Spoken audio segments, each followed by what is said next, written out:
That's the wrong number.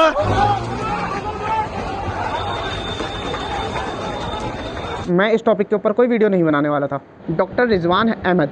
तो चलिए शुरू करते हैं। नमस्कार सभी को, स्वागत करता हूँ आपका इस प्यारी सी वीडियो में। तो पहले तो धन्यवाद आपका इस वीडियो पे क्लिक करने के लिए।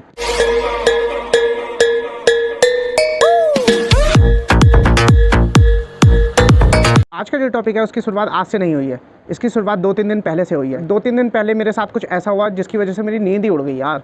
मैं इस टॉपिक के ऊपर कोई वीडियो नहीं बनाने वाला था, लेकिन मैं मजबूर हो गया। इस वजह से मैं आज आपके सामने हूँ। ओके। वीडियो में आगे बढ़ने से पहले मैं बता देता हूँ, मैं देखो किसी भी धर्म की साइड से नहीं हूँ, मैं सिर्फ और सिर्फ फैक्ट्स पे बातें करूँगा, ठीक है। तो हुआ कुछ ऐसा, आज से 2-3 दिन पहले 11 जून को मैंने अपना व्हाट्सअप देखा। उसमें मैंने कुछ स्टेटस देखे। उन स्टेटसों में मैंने देखा कि आधी फिल्म चल रखी है।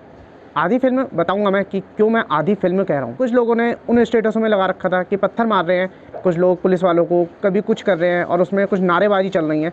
तो मैंने देखा संविधान के खिलाफ सारा कुछ चल रहा था। कुल मिलाकर भाईचारा कहीं से कहीं तक भी नहीं था। भाईचारा शब्द बस एक शब्द बनकर रह गया। उन स्टेटसों को कुछ इस तरीके से दिखाया जा रहा था कि मतलब जैसे ये बहुत बड़े फाइटर है, ये बहुत बड़े सेनानी है, स्वतंत्र सेनानी है ना। तो मैंने सोचा कि ये जो आधी फिल्म है इसे पूरा दिखाना चाहिए, क्योंकि सब लोग फिर इनकी तरह सड़कों पर उतर जाएंगे। तो मुझे ये सही नहीं लगा। तो मैंने व्हाट्सएप के स्टेटस पर एक वीडियो डाली जिसके नीचे मैंने लिखा, प्लीज़ पत्थर नहीं संविधान के साथ चलो। देखो, मैं सबको बताना चाहता हूँ कि ये जो आधा आधा ज्ञान है ना, ये बहुत दिक्कत देता है। ये अभी मैं आगे जाकर बताऊँगा कि ये कैसे दिक्कत दे रहा है। फिर मैंने एक और स्टेटस लगाया जिसमें मैंने दिखाया कि जो पत्थर मार रहे हैं उन्हें पुलिस वाले कैसे प्रसाद दे रहे हैं, ठीक है। और उस स्टेटस के नीचे मैंने लिखा कि यही मैं समझाना चाहता हूँ। तो मुझे नहीं लगा कि मैंने कुछ गलत समझाना चाहा किसी को। उसके बाद मैंने व्हाट्सएप साइड रखा, मैं अपने काम में लग गया। अब मेरे पे किसी एक भाई जिनका मुझ पर मैसेज आया, वो उसी वीडियो से रिलेटेड था जिसमें पुलिस वाले प्रसाद दे रहे थे। मैं समझ गया था कि ये किस चीज़ से रिलेटेड हो सकता है, क्या बोलेंगे इसमें। वो उस मैसेज में उन्होंने ये लिखा, ये पुलिस वाले पागल हैं क्या। तो मैंने इधर से बोला कि पुलिस वाले पागल क्यों होते, अगर उन पे पत्थर मारोगे तो वो भी तो मारेंगे। उसके बाद उन भाई ने बोला कि जो पिट रहे थे ना वहाँ पे, इन सब में सबकी गलती नहीं होगी, कुछ की गलती होगी, कुछ की नहीं होगी। देखो, मैंने उन्हें कुछ समझाया। उसके बाद देखो भाई, वो मेरे साथ पड़े हुए हैं, उनकी मैं बहुत इज्जत करता हूँ और आज भी उतनी इज्जत करता हूँ। मैंने उन्हें समझाया कि पुलिस वालों पे अगर कोई पत्थर मारेगा तो वो पुलिस वाले उसकी आरती तो उतारेंगे नहीं, वो भी भाई उसे मारेंगे। दूसरी बात, अगर तुम कह रहे हो कि कुछ लोग निर्दोष हैं, तो क्या वो इतने बड़े दंगे में बाहर क्या कर रहे थे। वो इतने बड़े दंगे में पत्थर हाथ में लेके पिट्ठू खेलने की तैयारी थोड़े ना कर रहे थे। वो इतने बड़े दंगे में पत्थर हाथ में लेके क्या कर रहे थे बताओ। इसके बाद मुझे बहुत बड़ा काम था। तो मेरा बड़ा काम था कि मैं सो जाता हूँ। मैं देर में सोता हूँ मगर मैं सुबह बहुत जल्दी उठता हूँ। तो मुझे सुबह उठना था 11 बजे, तो मैं सोने लगा। तो भाई 12 तारीख को मेरा पूरा प्लान चल रहा था कि 11 बजे तक सोना है। अब मेरा प्लान पूरा होने ही वाला था। मैं कश्मीर की वादियों में घूम रहा था, इतने में मेरे पापा ने मुझे उठा दिया। अब भाई पापा ने मुझे उठाया, मैंने उनका कुछ काम करा, 2 मिनट में झटपट काम करा और मैंने सोचा कि 2 मिनट मेरे बेकार गए, तो भाई मैं 11:30 बजे तक सो जाता हूँ। उतने में ही मुझ पर सुबह 7 बजे के आसपास 2 वॉइस रिकॉर्डिंग आई, वो किसी और भाई की थी। अब मैंने वो खोल के देख ली। अब भाई मैंने वो दोनों वॉइस रिकॉर्डिंग सुनी और वो इसी मुद्दे के ऊपर थी। अब भाई मैंने पहली वॉइस रिकॉर्डिंग सुनी, भाई मतलब मेरा हंसते हंसते हाल बुरा। उस भाई ने कुछ ऐसी चीज़ें बताई कि मेरा हंसते हंसते हाल बुरा, मैं हंसता रहा। फिर दूसरी वॉइस रिकॉर्डिंग सुनी मैंने, उसके बाद में और हंसा। भाई मैं बहुत हंसा, बहुत ज़्यादा ही हंसा मैं उसकी दूसरी रिकॉर्डिंग सुन के। तो उस समय बहुत बुरा हाल था हंसते हंसते। तो उसमें पहली रिकॉर्डिंग में था कि ये सब नूपुर शर्मा की वजह से हो रहा है, कि उन्होंने जो बयान दिया उसकी वजह से लोग रोड पे उतर गए पत्थर लेके। और उसने बोला उस रिकॉर्डिंग में कि ये जो कार्रवाई हो रही है ये एक तरफा होती है हमेशा। फिर मैंने दूसरी रिकॉर्डिंग सुनी, उसमें भाई ने बोला कि जो मैंने लिखा था ना वो हिंदी में लिखा था स्टेटसों में। तो उसमें भाई ने बोला कि आपने एंड वाले स्टेटस में लिखा है कि मैं यही समझाना चाहता हूँ। तो भाई मैं समझ नहीं पाया कि आप क्या समझाना चाहते हो, क्योंकि हिंदी मुझे आती नहीं है, इसलिए आप मुझे एक बार समझा दो। तो भाई भाई ने समझा नहीं, उससे पहले उसने इतना कुछ बोल दिया, समझ लेता तो देखो, इसके बाद मैं रिकॉर्डिंग का जवाब देना चाहता था फिर, मगर मुझे ना अपना एक मोटिव दिखा कि मुझे सोना है। मैं भैया सोने के लिए वापस लेट गया। सोने के लिए लेटा मगर मेरी नींद ही गायब हो गई, क्योंकि दिमाग में यही चलता रहा कि ये जो सोच रहे हैं ऐसी सोच तो बहुतों की है। तो मैंने वीडियो बनाने का सोचा ही नहीं था। फिर मेरे एकदम से दिमाग में आया और मैंने मैसेज करा इन्हें कि भाई मुझे कुछ दिन दो, मैं आपको समझाता हूँ। उन्होंने कहा था ना कि समझाना है, तो भाई मैं उन्हें और उनके ज़रिए मैं औरों को भी समझाना चाहता हूँ जिनकी ऐसी सोच है।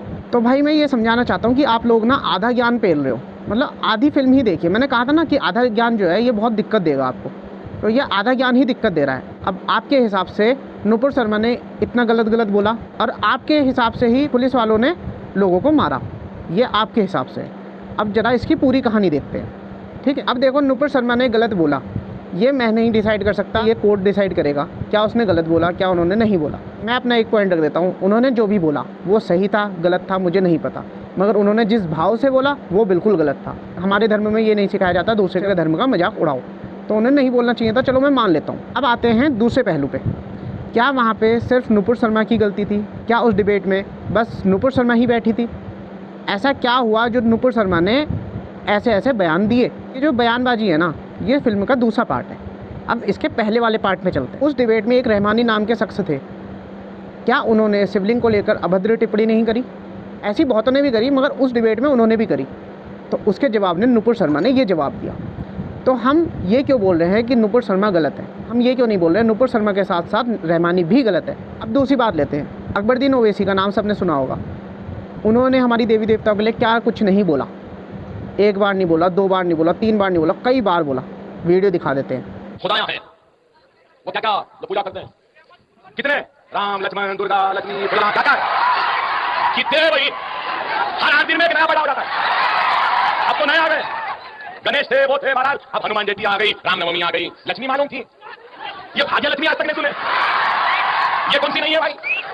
और दुर्गा सुने, ये सुने बहरहाल में क्या बोलूं कैसे कैसे नामा है, ये मुबारक महफिल में मनुष्य नामों को लेकर खराब करना नहीं चाहता। ये सुने बहरहाल में क्या बोलूं कैसे कैसे नामा है, ये मुबारक महफिल में मनुष्य नामों को लेकर खराब करना नहीं चाहता। उनके इतना कुछ बोलने के बाद क्या लोग पत्थर लेके सड़कों पे आए? नहीं आए। ज्ञानवापी मस्जिद में जब शिवलिंग मिलने की बात हुई, उस समय शिवलिंग को किस किस चीज़ से कंपेयर किया गया?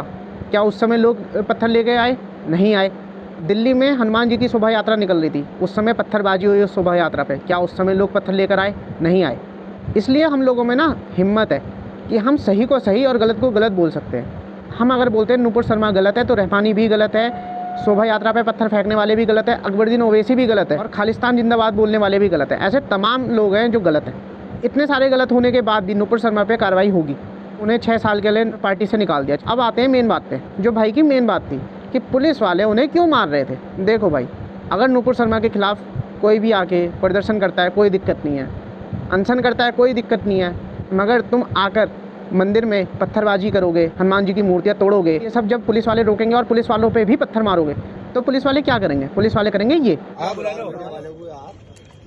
क्योंकि संविधान सबसे ऊपर है, संविधान के खिलाफ कुछ नहीं जा सकता। अब बात करता हूँ मैं किसी एक इंसान की, जो एक सच्चा इंसान है, जिनका नाम है डॉक्टर रिजवान अहमद। इनका एक यूट्यूब पे चैनल है फेस टू फेस करके। ये हिंदू मुस्लिम नहीं देखते, इनमें इतनी हिम्मत है कि ये सही को सही गलत को गलत बोल सकते हैं। जब मैंने इनका नाम लिया तो आपने एक चीज़ शायद नोटिस करी होगी, इनके नाम के आगे है डॉक्टर। डॉक्टर का जो टाइटल है ना, वो ऐसे ही नहीं लगता। डॉक्टर के टाइटल के लिए पत्थर नहीं उठाए जाते, डॉक्टर के टाइटल के लिए ये नहीं बोला जाता कि पृथ्वी सपाट है, ठीक है, गोल नहीं है। डॉक्टर के टाइटल के लिए पढ़ना पड़ता है। तो इसलिए ही मैं कह रहा हूँ कि पत्थर उठाने से कुछ नहीं होगा। कानूनी कुछ करना चाहते हो, संविधान में कुछ करना चाहते हो तो कुछ हो सकता है तुम्हारा, नहीं तो पत्थर उठाने से कभी किसी का कुछ नहीं होगा, और ऐसा ही होगा आगे भी। तो भाइयों देखो, मैं किसी की सोच नहीं बदल सकता, मगर जो गलत रास्ते पे जा सकते हैं उन्हें मैं शायद सही रास्ते में लाने की कोशिश कर सकता हूँ। इसीलिए इस वीडियो को दबा के शेयर करो, अच्छे से शेयर करो। वीडियो का करते यहीं पे अंत। लाइक करना, कमेंट करना, शेयर करना, सब्सक्राइब करना और बेल आइकन दबाना बिल्कुल मत भूलना। जय हिंद।